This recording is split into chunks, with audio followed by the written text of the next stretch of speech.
Huling Biyernes, bago ang Semana Santa, ramdam na ang dagsa ng mga uuwi sa probinsya, lalo sa PITX.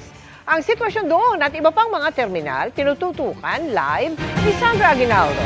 Sandra?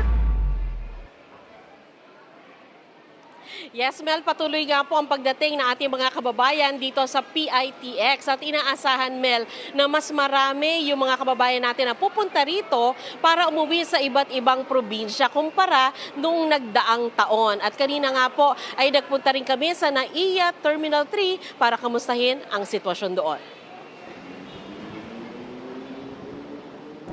Sa labas na departure area ng NAIA Terminal 3, usad pagong ang mga sasakyan bandang alas 2 ng hapon hanggang sa makababa sa direksyon ng Villamor Air Base. Habang sa loob ng paliparan, abala ang mga check-in counter. Ang grupong ito pupunta raw ng Bohol para sa religious gathering. Mauuna muna yung conference, yung Single Sword Conference sa Bohol. So andun yung isa-celebrate namin yung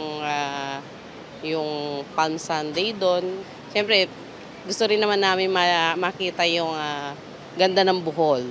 Ang dami ng tao, normal pa raw. Dahil sa Miyerkules Santo pa ang inaasahang peak nito kaugnay ng Semana Santa.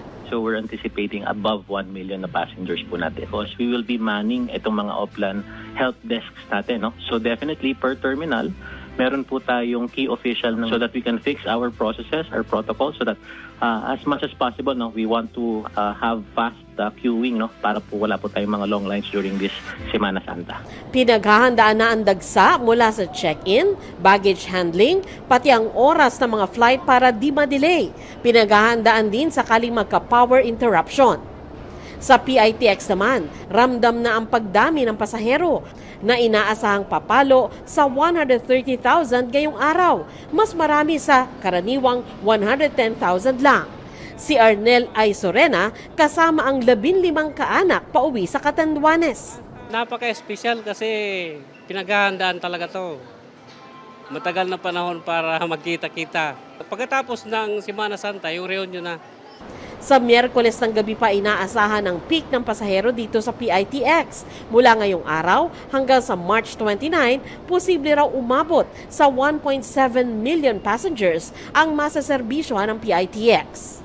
Agahan natin ang pagbili ng ticket, mag-book na maaga, and of course, pagka Holy Week na, no, hanggat maaari, medyo bawasan natin yung mga bagahe natin. Mas maganda kung mag-travel light sila. Napakahirap kung ang dami mong bitbit. Maging vigilant din sila sa kanilang mga surroundings. Nandito yung PNP, nandito yung mga ibang ahensya ng gobyerno, pero it pays to be vigilant as well.